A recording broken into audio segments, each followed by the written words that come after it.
I was almost in shock, I think, just as much as the fans that were in attendance were, because I I hadn't seen anything, being a fan of WWE leading up to this, where Bray seemed he didn't seem unstable in any way, shape, or form.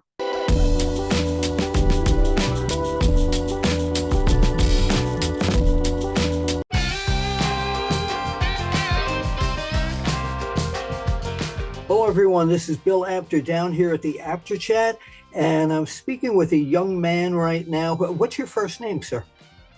Travis. Travis. Okay. And Travis, we found you, through our various spies on the internet and elsewhere.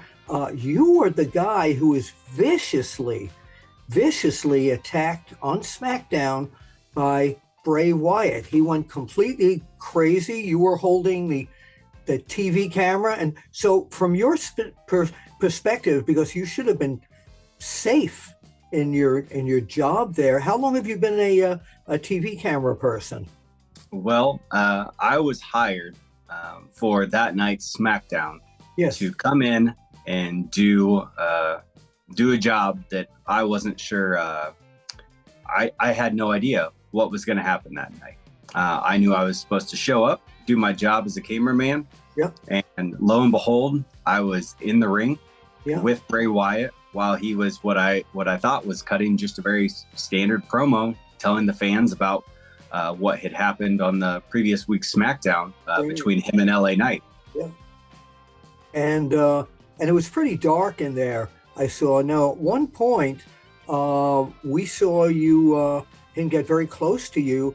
And tell us what happened at that point. I mean, you must have been shocked. So as the promo went on, it seemed to be that Bray lost his train of thought. Okay. And as Bray lost his train of thought, he kind of fumbled over his words. And then he set the microphone down and he kind of crouched down. And when he took his face away from the crowd, I made sure to do my due diligence, and I wanted to get that camera shot and show the people the emotion on Bray's face. Right. And as I got closer, before I knew what hit me, I had Bray Wyatt's fingers jammed down my throat. What was that like? The instant shock overtook me. If you watch the footage back, at first I'm just grabbing because I don't know what's happened to me. Yeah. And as I start to realize what's happening, I drop my camera. I try to grab Bray's arm, but the power that man holds within his body, I was helpless. And before I knew it, I was thrown to the mat. And as I was thrown to the mat, trying to reach out for help, my head started being bashed into the mat over and over and over again. Yeah. And just as I thought I was about to pass out, I was thankfully pulled out of the ring by WWE officials and WWE referees. Yeah, I had Adam Pearce, who led the charge down the aisle, followed with many WWE referees and producers. Yeah. Wow. Well, so afterwards, when you got back to the dressing room area, tell us what happened back there.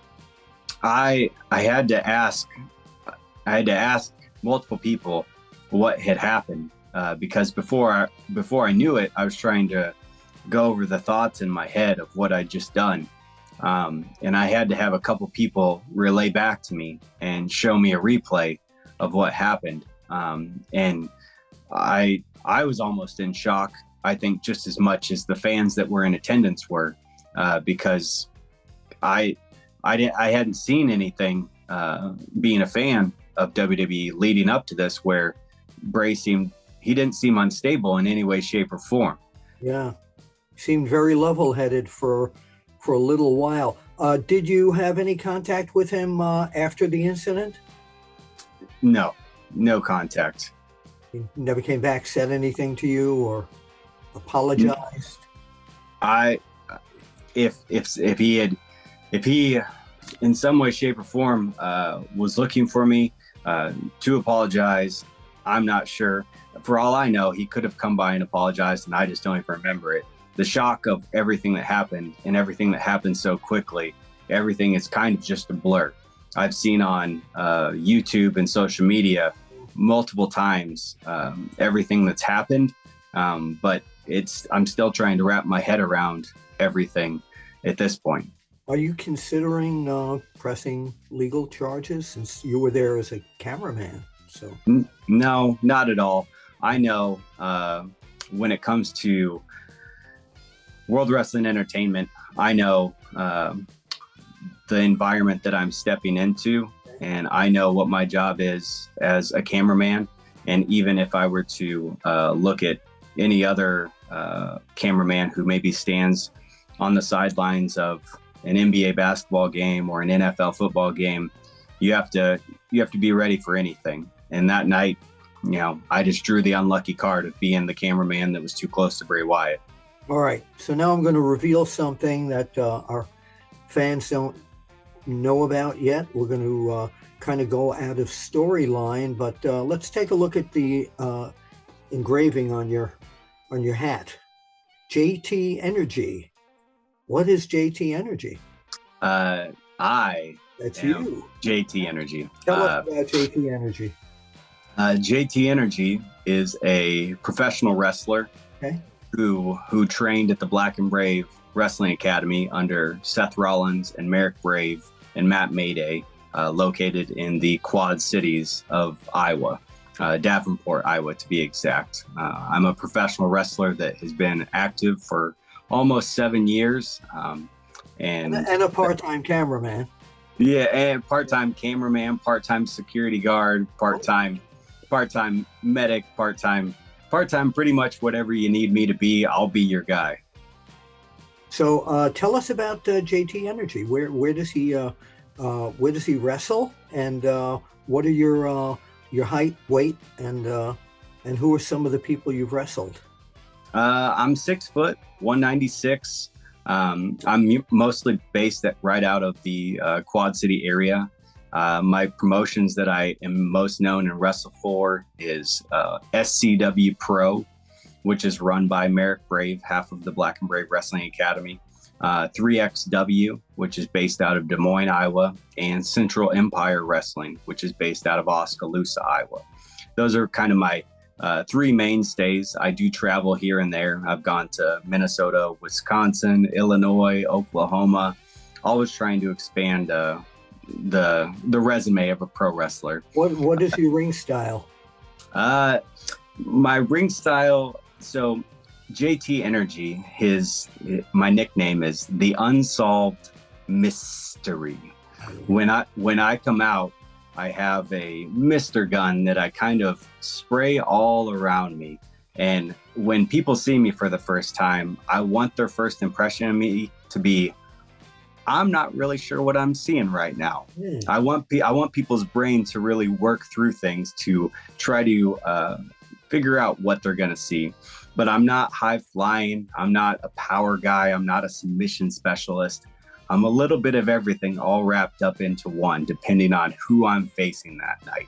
Sounds great. That sounds great. Now, you were, one of your trainers was Seth Rollins. Tell us about what it was like being trained by he. Well, I needed to start my journey in pro wrestling somewhere. And after I attended WrestleMania 31 and saw Seth Rollins win the main event after cashing in the Money in the Bank, I knew it was time to kind of grab life by the horns and take what I needed. I needed in my life to become a professional wrestler. So I sought out Seth Rollins' Black and Brave Wrestling Academy. And at that point in time, I was essentially wanting to learn from the guy that was on the top of the mountain. So I made sure during my time of training to pick that gentleman's brain to make sure that as I came into pro wrestling, I had the best fundamental foundation going forward. So that way I had the best shot at achieving some of my dreams. What's the most important things you learned from him mentally and physically? Physically, as a pro wrestler, that first word you should not take lightly. A professional wrestler is an athlete. It's someone who needs to show up and look different and perform different than just a normal human being. Seth is very big into CrossFit, which I adopted right when I joined his school. And I try to keep myself in peak physical condition. So that way, when I go into the ring and beat up my body and my opponent's body, that I'm making sure that the next day when I wake up, I can do it again if I need to. Some of the life lessons he's taught us, in a recent interview, someone asked what was the biggest piece of advice I took away from him. And he preaches to each and every one of the students that professional wrestling is like an art. And when you graduate from pro wrestling school, they essentially give you your first kit of paints. And these are what you can paint the world of professional wrestling with.